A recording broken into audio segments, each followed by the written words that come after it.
by John Bunyan. Continued. HailOnFire.com. Then I saw in my dream, that when they were got out of the wilderness, they presently saw a town before them, and the name of the town is Vanity. And at the town there is a fair kept, called Vanity Fair. It is kept all the year long. It beareth the name of Vanity Fair because the town where it is kept is lighter than vanity, and also because all that is there sold, or that cometh thither, is vanity. As is the saying of the wise, all that cometh is vanity. This fair is no new erected business, but a thing of ancient standing. I will show you the original of it. Almost 5,000 years agone, there were pilgrims walking to the celestial city, as these two honest persons are, and Beelzebub, Apollyon, and Legion, with their companions, perceiving by the path that the pilgrims made, that their way to the city lay through this town of vanity, they contrived here to set up a fair wherein should be sold all sorts of vanity, and that it should last all the year long. Therefore at this fair are all such merchandise sold, as houses, lands, trades, places, honours, preferments, titles, countries, kingdoms, lusts, pleasures, and delights of all sorts, as whores, bawds, wives, husbands, children, masters, servants, lives, blood, bodies, souls, silver, gold, pearls, precious stones, and what not. And, moreover, at this fair there is at all times to be seen juggling cheats, games, plays, fools, apes, knaves, and rogues, and that of every kind. Here are to be seen, too, and that for nothing, thefts, murders, adulteries, false swearers, and that of a blood-red colour. And as in other fairs of less moment, there are the several rows and streets, under their proper names, where such and such wares are vended. So here likewise you have the proper places, rows, streets, viz. countries and kingdoms, where the wares of this fair are soonest to be found. Here is the Briton row, the French row, the Italian row, the Spanish row, the German row, where several sorts of vanities are to be sold. But, as in other fairs, some one commodity is as the chief of all the fair, so the ware of Rome and her merchandise is greatly promoted in this fair. Only our English nation, with some others, have taken a dislike thereat. Now, as I said, the way to the celestial city lies just through this town where this lusty fair is kept. And he that will go to the city, and yet not go through this town, must needs go out of the world. The Prince of Princes himself, when here, went through this town to his own country, and that upon a fair day too. Yea, and as I think, it was Beelzebub, the chief lord of this fair, that invited him to buy of his vanities. Yea, would have made him lord of the fair, would he but have done him reverence as he went through the town. Yea, because he was such a person of honour, Beelzebub had him from street to street, and showed him all the kingdoms of the world in a little time, that he might, if possible, allure the blessed one to cheapen and buy some of his vanities. But he had no mind to the merchandise, and therefore left the town, without laying out so much as one farthing upon these vanities. This fair, therefore, is an ancient thing, of long standing, and a very great fair. Now these pilgrims, as I said, must needs go through this fair. Well, so they did, but, behold, even as they entered into the fair, all the people in the fair were moved, and the town itself as it were in a hubbub about them. And that for several reasons. For, first, the pilgrims were clothed with such kind of raiment as was diverse from the raiment of any that traded in that fair. The people, therefore, of the fair, made a great gazing upon them. Some said they were fools, some they were bedlams, and some they are outlandish men. Secondly, and as they wondered at their apparel, so they did likewise at their speech. For few could understand what they said. They naturally spoke the language of Canaan, but they that kept the fair were the men of this world. So that, from one end of the fair to the other, they seemed barbarians each to the other. Thirdly, but that which did not a little amuse the merchandisers was, that these pilgrims set very light by all their wares. They cared not so much as to look upon them. and if they called upon them to buy, they would put their fingers in their ears, and cry, "Turn away mine eyes from beholding vanity, and look upwards," signifying that their trade and traffic was in heaven. One chanced mockingly, beholding the carriage of the men, to say unto them, "What will ye buy?" But they, looking gravely upon him, answered, "We buy the truth." At that there was an occasion taken to despise the men the more, some mocking, some taunting, some speaking reproachfully, and some calling upon others to smite them. At last things came to a hubbub and great stir in the fair, insomuch that all order was confounded. Now was word presently brought to the great one of the fair, who quickly came down, and deputed some of his most trusty friends to take these men into examination, about whom the fair was almost overturned.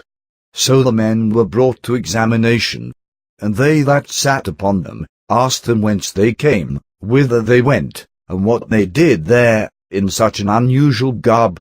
The men told them that they were pilgrims and strangers in the world, and that they were going to their own country, which was the heavenly Jerusalem, and that they had given no occasion to the men of the town, nor yet to the merchandisers, thus to abuse them, and to let them in their journey, except it was for that, when one asked them what they would buy, they said they would buy the truth.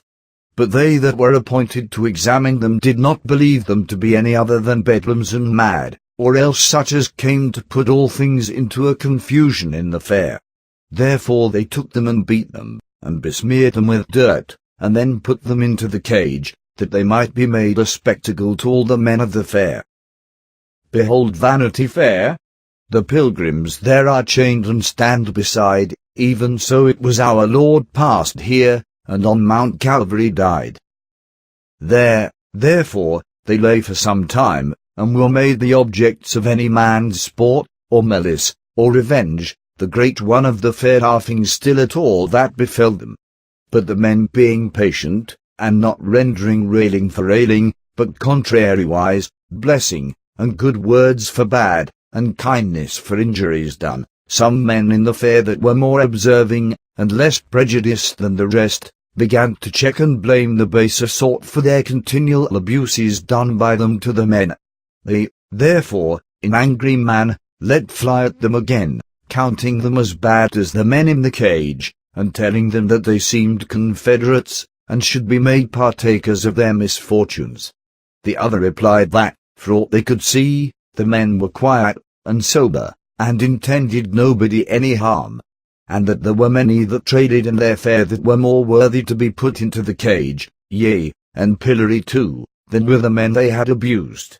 Thus, after divers words had passed on both sides, the men behaving themselves all the while very wisely and soberly before them, they fell to some blows among themselves, and did harm one to another. Then were these two poor men brought before their examiners again, and they're charged as being guilty of the late hubbub that had been in the fair. So they beat them pitifully, and hanged irons upon them, and led them in chains up and down the fair, for an example and a terror to others, lest any should speak in their behalf, or join themselves unto them. But Christian and Faithful behaved themselves yet more wisely, and received the ignominy and shame that was cast upon them, with so much meekness and patience, that it won to their side, though but few in comparison of the rest, several of the men in the fair. This put the other party yet into greater rage, insomuch that they concluded the death of these two men. Wherefore they threatened, that the cage nor irons should serve their turn, but that they should die, for the abuse they had done, and for deluding the men of the fair. Then were they remanded to the cage again, until further order should be taken with them. So they put them in, and made their feet fast in the stocks. Here, therefore, they called again to mind what they had heard from their faithful friend Evangelist, and were the more confirmed in their way and sufferings by what he told them would happen to them. They also now comforted each other, that whose lot it was to suffer, even he should have the best of it. Therefore each man secretly wished that he might have that preferment, but committing themselves to the all-wise disposal of him that ruleth all things, with much content, they abode in the condition in which they were, until they should be otherwise disposed of. Then a convenient time being appointed, they brought them forth to their trial, in order to their condemnation. When the time was come, they were brought before their enemies and arraigned. The judge's name was Lord Hategood. Their indictment was one and the same in substance, though somewhat varying in form, the contents whereof were this: that they were enemies to and disturbers of their trade, that they had made commotions and divisions in the town, and had won a party to their own most dangerous opinions, in contempt of the law of their prince. Now, faithful, play the man, speak for thy God, fear not the wicked's malice, nor their rod, speak boldly, man, the truth is on thy side, die for it, and to life in triumph ride. Faithful's answer for himself. Then Faithful began to answer, that he had only set himself against that which hath set itself against him that is higher than the highest. And, said he, as for disturbance, I make none, being myself a man of peace. The parties that were won to us, were won by beholding our truth and innocence, and they are only turned from the worse to the better. And as to the king you talk of, since he is Beelzebub, the enemy of our Lord, I defy him and all his angels. Then proclamation was made, that they that had aught to say for their lord the king against the prisoner at the bar, should forthwith appear and give in their evidence. So there came in 3 witnesses, to wit, Envy, Superstition, and Pictank. They were then asked if they knew the prisoner at the bar, and what they had to say for their lord the king against him. Then stood forth Envy, and said to this effect, My lord, I have known this man a long time, and will attest upon my oath before this honourable bench, that he is judge. Hold. Give him his oath. So they swear him. Then he said, Envy, My lord, this man, notwithstanding his plausible name, is one of the vilest men in our country. He neither regardeth prince nor people, law nor custom, but doth all that he comes to possess all men with certain of his disloyal notions, which he in the general calls principles of faith and holiness. And, in particular, I heard him once myself affirm that Christianity and the customs of our town of Vanity were diametrically opposite, and could not be reconciled. By which saying, My lord, he doth at once not only condemn all our laudable doings, but us in the doing of them. Judge. Then did the judge say to him, Hast thou any more to say? Envy. My lord, I could say much more, only I would not be tedious to the court. Yet, if need be, when the other gentlemen have given in their evidence, rather than anything shall be wanting that will dispatch him, I will enlarge my testimony against him. So he was bid to stand by. Then they called Superstition, and bid him look upon the prisoner. They also asked, what he could say for their lord the king against him. Then they sware him. So he began. Superstition. My lord, I have no great acquaintance with this man, nor do I desire to have further knowledge of him. However, this I know, that he is a very pestilent fellow, from some discourse that, the other day, I had with him in this town. For then, talking with him, I heard him say, that our religion was naught, and such by which a man could by no means please God. Which sayings of his, my lord, your lordship very well knows, what necessarily thence will follow, to wit, that we do still worship in vain, are yet in our sins, and finally shall be damned. And this is that which I have to say. Then was Pictank sworn, and bid say what he knew, in behalf of their lord the king, against the prisoner at the bar. Pictank's testimony. My lord, and you gentlemen all, this fellow I have known of a long time, and have heard him speak things that ought not to be spoke. For he hath railed on our noble Prince Beelzebub, and hath spoken contemptibly of his honourable friends, whose names are the Lord Old Man, the Lord Kindle Delight, the Lord Luxurious, the Lord Desire of Vainglory, my old Lord Lechery, Sir Having Greedy, with all the rest of our nobility. And he hath said, moreover, that if all men were of his mind, if possible, there is not one of these noblemen should have any longer a being in this town. Besides, he hath not been afraid to rail on you, my lord, who are now appointed to be his judge, calling you an ungodly villain, with many other such like vilifying terms, with which he hath bespattered most of the gentry of our town. When this pictank had told his tale, the judge directed his speech to the prisoner at the bar, saying, Thou runagate, heretic, and traitor, hast thou heard what these honest gentlemen have witnessed against thee? Faithful. May I speak a few words in my own defense? Judge. Sirrah. Sirrah. Thou deservest to live no longer, but to be slain immediately upon the place. Yet, that all men may see our gentleness towards thee, let us hear what thou, vile runagate, hast to say. Faithful's defense of himself. Faithful. 1. I say, then, in answer to what Mr. Envy hath spoken, I never said aught but this, that what rule, or laws, or customs, or people, were flat against the word of God, are diametrically opposite to Christianity. If I have said amiss in this, convince me of my error, and I am ready here before you to make my recantation. 2. As to the second, to wit, Mr. Superstition, and his charge against me, I said only this, that in the worship of God there is required a divine faith. But there can be no divine faith without a divine revelation of the will of God. Therefore, whatever is thrust into the worship of God that is not agreeable to divine revelation, cannot be done but by a human faith, which faith will not be profitable to eternal life. 3.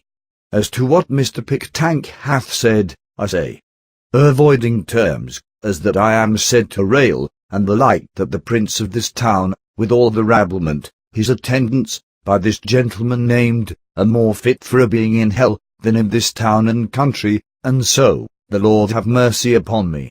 Then the judge called to the jury, who all this while stood by, to hear and observe, Gentlemen of the jury, you see this man about whom so great an uproar hath been made in this town.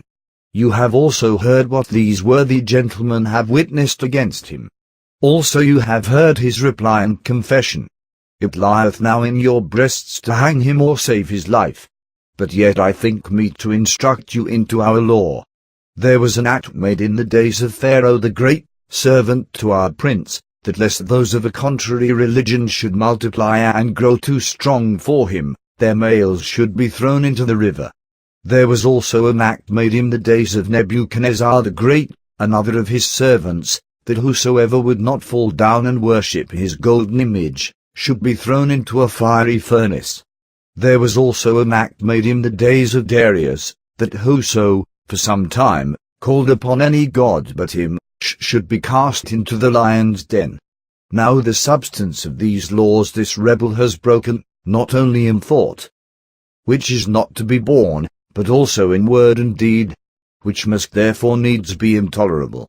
For that of Pharaoh, his law was made upon a supposition, to prevent mischief, no crime being yet apparent. But here is a crime apparent. For the second and third, you see he disputeth against our religion. And for the treason he hath confessed, he deserveth to die the death.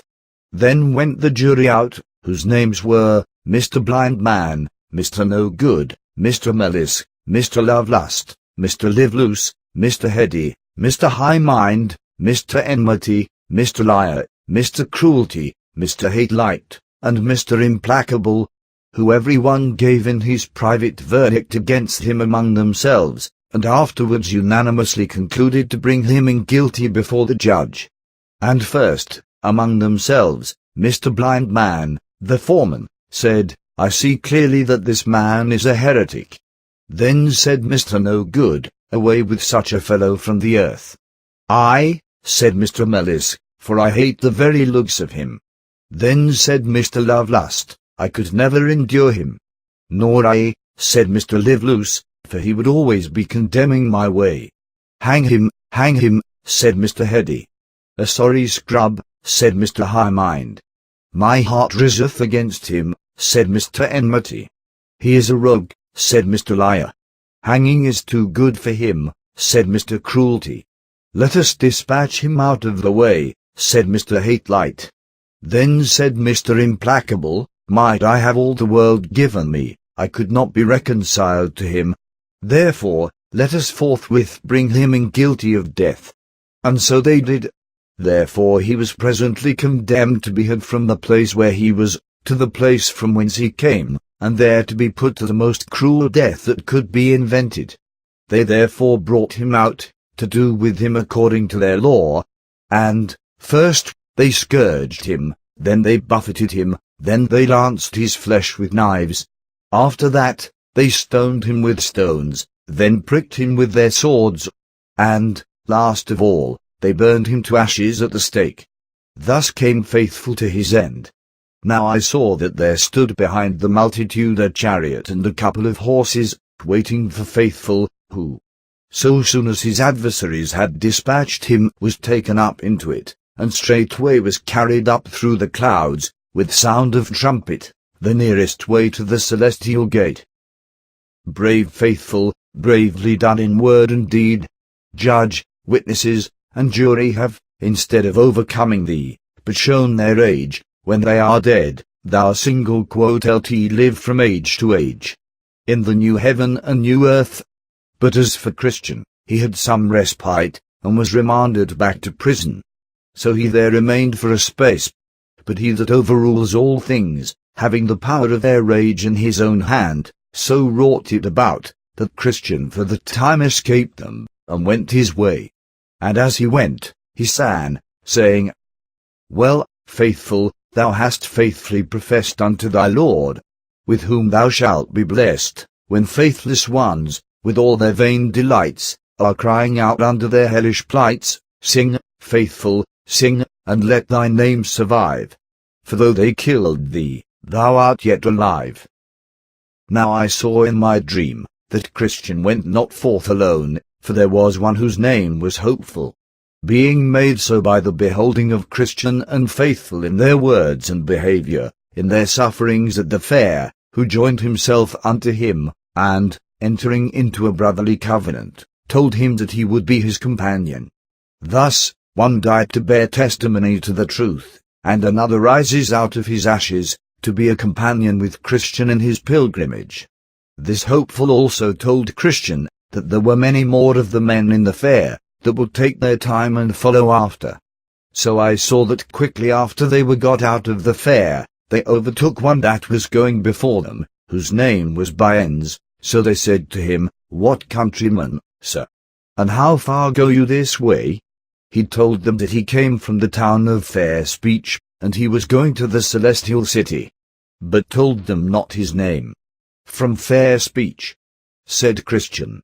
Is there any good that lives there? Bunyan. Yes, said Bunyan, I hope. Christian. Pray, sir, what may I call you? Said Christian. Bunyan. I am a stranger to you, and you to me. If you be going this way, I shall be glad of your company. If not, I must be content. Christian. This town of Fair Speech, said Christian, I have heard of, and, as I remember, they say it is a wealthy place. Bunyan. Yes, I will assure you that it is, and I have very many rich kindred there. Christian. Pray, who are your kindred there? If a man may be so bold. Bunyan. Almost the whole town, and in particular, my Lord Turnabout, my Lord Time Server, my Lord Fair Speech, from whose ancestors that town first took its name, also Mr. Smoothman, Mr. Facing Both Ways, Mr. Anything, and the parson of our parish, Mr. Two Tongues, was my mother's own brother by father's side.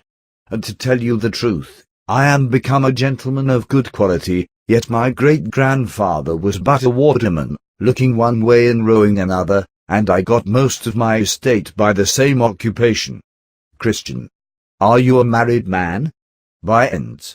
Yes, and my wife is a very virtuous woman, the daughter of a virtuous woman. She was my Lady Faning's daughter, therefore she came of a very honourable family, and is arrived to such a pitch of breeding, that she knows how to carry it all, even to prince and peasant. It is true we somewhat differ in religion from those of the stricter sort, yet but in two small points. First, we never strive against wind and tide. Secondly, We are always most zealous when religion goes in his silver slippers. We love much to walk with him in the street, if the sun shines, and the people applaud him. Then Christian stepped a little aside to his fellow, hopeful, saying, It runs in my mind that this is one by ends of fair speech. And if it be he, we have as very a knave in our company as dwelleth in all these parts. Then said Hopeful, Ask him. Methinks he should not be ashamed of his name.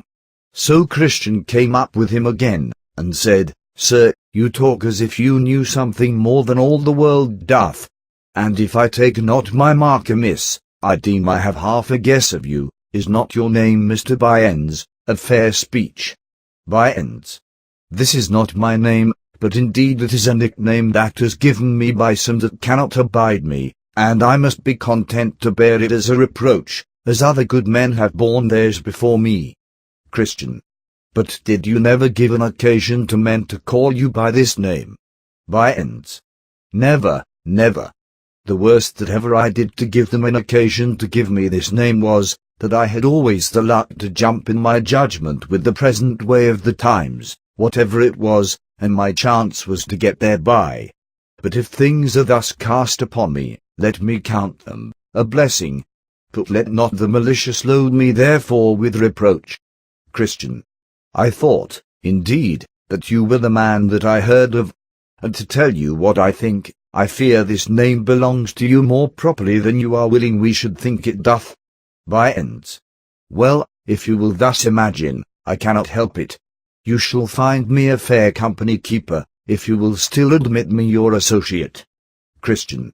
If you will go with us, you must go against wind and tide, the which, I perceive, is against your opinion. You must also own religion in his rags, as well as when in his silver slippers, and stand by him, too, when bound in irons, as well as when he walketh the streets with applause. Byends. You must not impose, nor lord it over my faith. Leave me to my liberty, and let me go with you. Christian. Not a step further, unless you will do in what I propound as we. Then said Byends, I shall never desert my old principles, since they are harmless and profitable. If I may not go with you, I must do as I did before you overtook me, even go by myself, until some overtake me that will be glad of my company. Now I saw in my dream that Christian and Hopeful forsook him, and kept their distance before him. But one of them looking back, saw 3 men following Mr. Byends, and behold, as they came up with him, he made them a very low conge. And they also gave him a compliment. The men's names were Mr. Hold the World, Mr. Money Love, and Mr. Save All. Men that Mr. Byends had formerly been acquainted with. For in their minority they were schoolfellows, and were taught by one Mr. Greatman, a schoolmaster in Lovegain, which is a market town in the county of Coveting, in the north. This schoolmaster taught them the art of getting, either by violence, cousinage, flattery, lying, or by putting on the guise of religion. And these 4 gentlemen had attained much of the art of their master, so that they could each of them have kept such a school themselves. Well, when they had, as I said, thus saluted each other, Mr. Moneylove said to Mr. Byends, Who are they upon the road before us? For Christian and Hopeful were yet within view. Byends' character of the Pilgrims.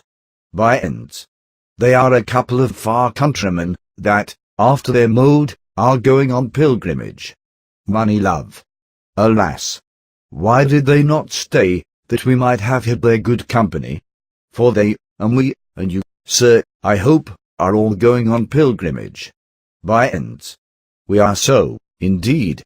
But the men before us are so rigid, and love so much their own notions, and do also so lightly esteem the opinions of others, that let a man be never so godly, yet if he jumps not with them in all things, they thrust him quite out of their company. Save all.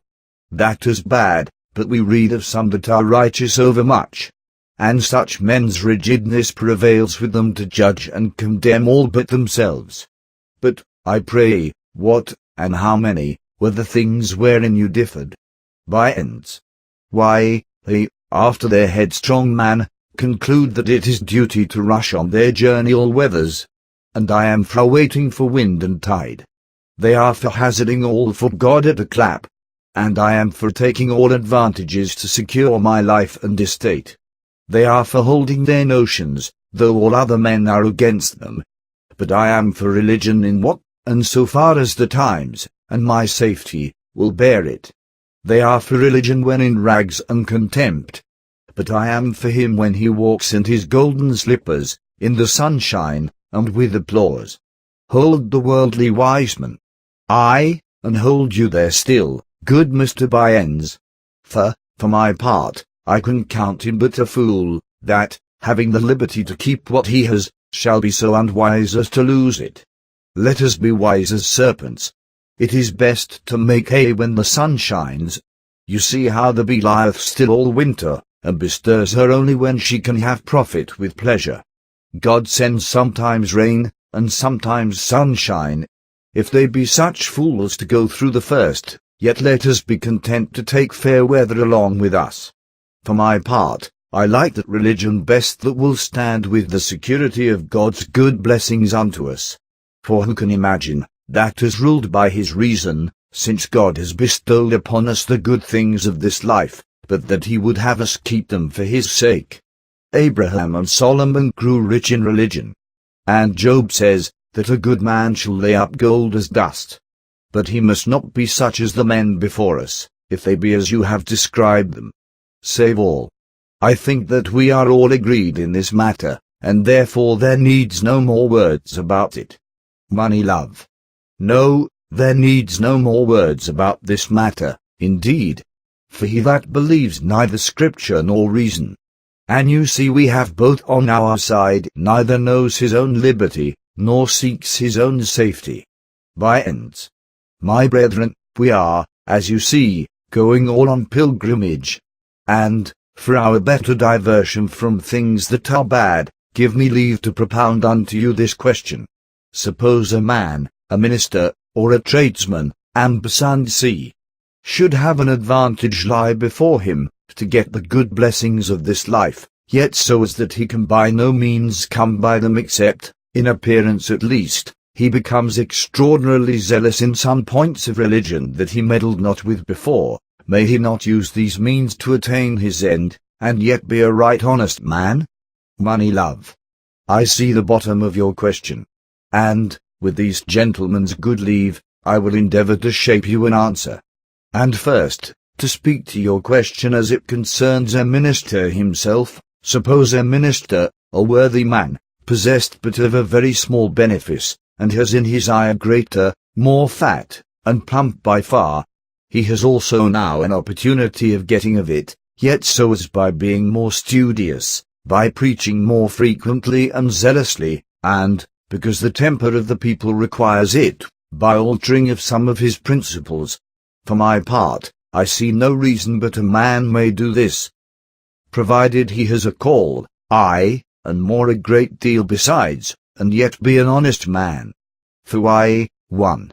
His desire of a greater benefice is lawful.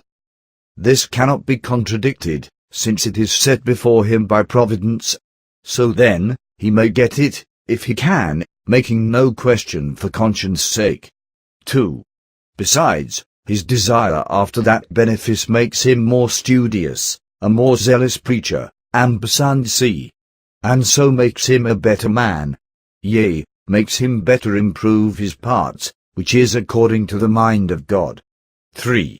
Now, as for his complying with the temper of his people, by dissenting, to serve them, some of his principles, this argueth 1. That he is of a self-denying temper, 2. Of a sweet and winning deportment, and so 3. More fit for the ministerial function.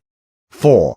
I conclude, then, that a minister that changes a small for a great, should not, for so doing, be judged as covetous, but rather, since he has improved in his parts and industry thereby, be counted as one that pursues his call, and the opportunity put into his hands to do good. And now to the second part of the question, which concerns the tradesman you mentioned. Suppose such a one to have but a poor employ in the world, but by becoming religious, he may mend his market, perhaps get a rich wife, or more and far better customers to his shop. For my part, I see no reason but that this may be lawfully done. For why, 1. To become religious is a virtue, by what means soever a man becomes so. 2. Nor is it unlawful to get a rich wife, or more custom to my shop. 3. Besides, the man that gets these by becoming religious, gets that which is good, of them that are good, by becoming good himself. So then here is a good wife, and good customers, and good gain, and all these by becoming religious, which is good. Therefore, to become religious, to get all these, is a good and profitable design. This answer, thus made by this Mr. Moneylove to Mr. Bunyan's question, was highly applauded by them all. Wherefore they concluded upon the whole, that it was most wholesome and advantageous. And because, as they thought, no man was able to contradict it, and because Christian and Hopeful were yet within call, they jointly agreed to assault them with the question as soon as they overtook them. And the rather because they had opposed Mr. Bunyan's before. So they called after them, and they stopped, and stood still till they came up to them. But they concluded, as they went, that not Mr. Bunyan's, but old Mr. Hold the World, should propound the question to them, because, as they supposed, their answer to him would be without the remainder of that heat that was kindled betwixt Mr. Bunyan's and them, at their parting a little before. So they came up to each other, and after a short salutation, Mr. Hold the World propounded the question to Christian and his fellow, and bid them to answer it if they could. Christian. Then said Christian, even a babe in religion may answer 10,000 such questions. For if it be unlawful to follow Christ for loaves, as it is in the 6th of John, how much more abominable is it to make of him and religion a stalking horse to get and enjoy the world? Nor do we find any other than heathens, hypocrites, devils, and witches, that are of this opinion. 1. Heathens. For when Hamor and Shechem had a mind to the daughter and cattle of Jacob, and saw that there was no way for them to come at them, but by becoming circumcised, they say to their companions, if every male of us be circumcised, as they are circumcised, shall not their cattle, and their substance, and every beast of theirs, be ours? Their daughter and their cattle were that which they sought to obtain, and their religion the stalking horse they made use of to come at them. Read the whole story. 2. The hypocritical Pharisees were also of this religion. Long prayers were their pretense, but to get widows' houses was their intent, and greater damnation was from God their judgment. 3. Judas the devil was also of this religion. He was religious for the bag, that he might be possessed of what was therein, but he was lost, cast away, and the very son of perdition. 4. Simon the which was of this religion too, for he would have had the Holy Ghost, that he might have got money therewith, and his sentence from Peter's mouth was according. 5.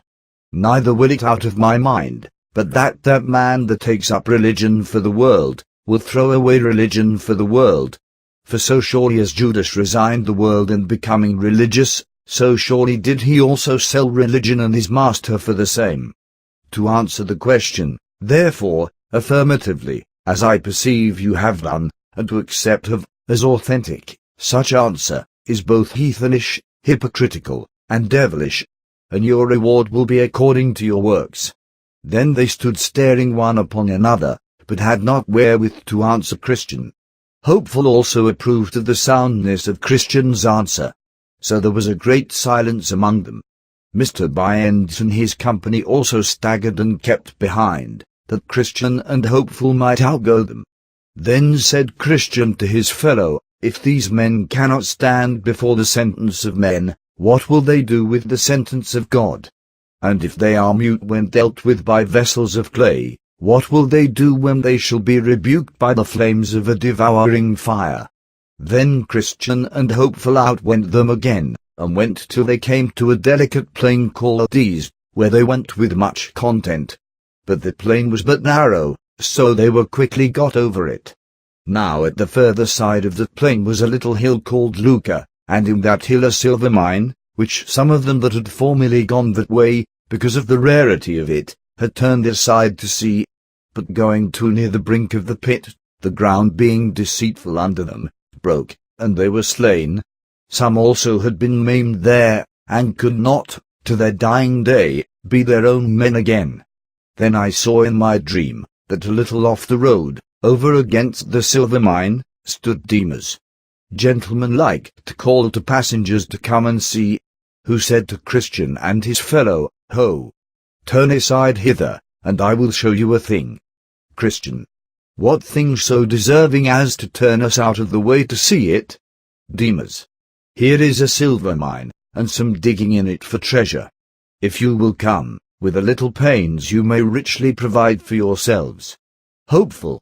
Then said Hopeful, let us go see. Christian. Not I, said Christian, I have heard of this place before now. And how many have there been slain? And besides that, treasure is a snare to those that seek it, for it hindereth them in their pilgrimage. Then Christian called to Demas, saying, Is not the place dangerous? Hath it not hindered many in their pilgrimage? Demas. Not very dangerous, except to those that are careless. But withal, he blushed as he spake. Christian. Then said Christian to Hopeful, Let us not stir a step, but still keep on our way. Hopeful. I will warrant you, when Bunyan comes up, if he hath the same invitation as we, he will turn in thither to see. Christian. No doubt thereof, for his principles lead him that way, and 100 to 1 but he dies there. Demas. Then Demas called again, saying, But will you not come over and see?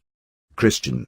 Then Christian roundly answered, saying, Demas, thou art an enemy to the right ways of the Lord of this way, and hast been already condemned for thine own turning aside, by one of his Majesty's judges. And why seekest thou to bring us into the like condemnation? Besides, if we at all turn aside, our Lord and King will certainly hear thereof, and will there put us to shame, where we would stand with boldness before him. Demas cried again, that he also was one of their fraternity, and that if they would tarry a little, he also himself would walk with them. Christian. Then said Christian, What is thy name? Is it not the same by the which I have called thee? Demas. Yes, my name is Demas. I am the son of Abraham. Christian. I know you. Gehazi was your great-grandfather, and Judas your father, and you have trod in their steps. It is but a devilish prank that thou usest. Thy father was hanged for a traitor, and thou deservest no better reward. Assure thyself, that when we come to the king, we will do him word of this thy behaviour. Thus they went their way. By this time Bunyan and his companions were come again within sight, and they, at the first beck, went over to Demas. Now, whether they fell into the pit by looking over the brink thereof, or whether they went down to dig, or whether they were smothered in the bottom by the damps that commonly arise, of these things I am not certain, but this I observed, that they never were seen again in the way. Then sang Christian. Bunyan and Silver Demas both agree. One calls, the other runs, that he may be a sharer in his lucre. So these do take up in this world, and no further go.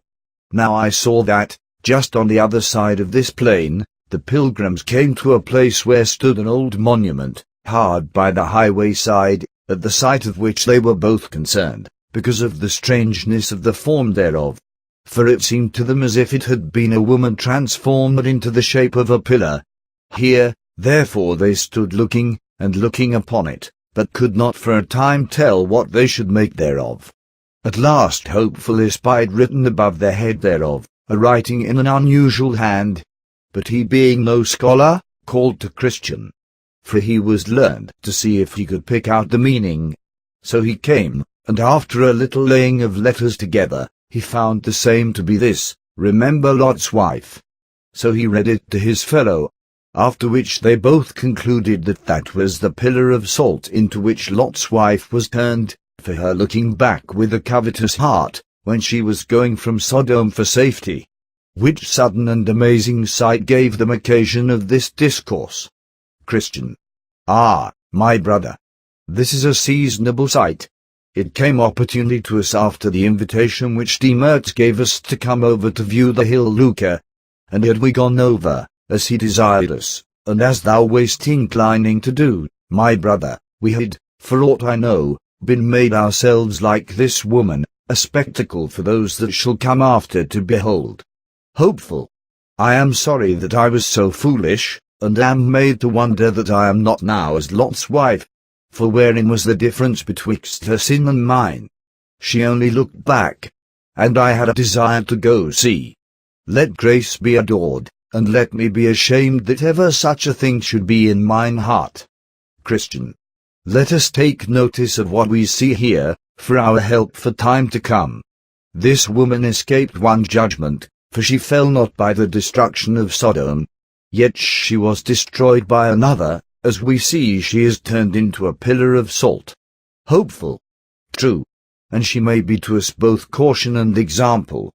Caution, that we should shun her sin, or a sign of what judgment will overtake such as shall not be prevented by this caution. So Korah, Dathan, and Abiram, with the 250 men that perished in their sin, did also become a sign or example to others to beware. But above all, I muse at one thing, to wit, how Demas and his fellows can stand so confidently yonder to look for the treasure, which this woman, but for looking behind her after. For we read not that she stepped 1 foot out of the way, was turned into a pillar of salt. Especially since the judgment which overtook her did make her an example, within sight of where they are. For they cannot choose but see her, did they but lift up their eyes. Christian. It is a thing to be wondered at, and it argueth that their hearts are grown desperate in the case, and I cannot tell who to compare them to so fitly, as to them that pick pockets in the presence of the judge, or that will cut purses under the gallows. It is said of the men of Sodom, that they were sinners exceedingly, because they were sinners before the Lord, that is, in his eyesight, and notwithstanding the kindnesses that he had showed them. For the land of Sodom was now like the Garden of Eden heretofore. This, therefore, provoked him the more to jealousy, and made their plague as hot as the fire of the Lord out of heaven could make it. And it is most rationally to be concluded, that such, even such as these are, that shall sin in the sight, yea, and that too in despite of such examples that are set continually before them, to caution them to the contrary, must be partakers of severest judgments. Hopeful. Doubtless thou hast said the truth. But what a mercy is it, that neither thou, but especially I, am not made myself this example. This ministereth occasion to us to thank God, to fear before him, and always to remember Lot's wife. I saw, then, that they went on their way to a pleasant river, which David the king called the river of God, but John, the river of the water of life. Now their way lay just upon the bank of the river. Here, therefore, Christian and his companion walked with great delight. They drank also of the water of the river, which was pleasant, and enlivening to their weary spirits. Besides, on the banks of this river, on either side, were green trees, that bore all manner of fruit, and the leaves of the trees were good for medicine. With the fruit of these trees they were also much delighted, and the leaves they eat to prevent surfeits, and other diseases that are incident to those that heat their blood by travels. On either side of the river was also a meadow, curiously beautified with lilies, and it was green all the year long. In this meadow they lay down, and slept, for here they might lie down safely. When they awoke, they gathered again of the fruit of the trees, and drank again of the water of the river, and then lay down again to sleep. Thus they did several days and nights. Then they sang, Behold ye how these crystal streams do glide, to comfort pilgrims by the highway side. The meadows green, beside their fragrant smell, yield dainties for them. And he that can tell what pleasant fruit, yea, leaves, these trees do yield, will soon sell all, that he may buy this field. So when they were disposed to go on, for they were not, as yet, at their journey's end, they ate and drank, and departed.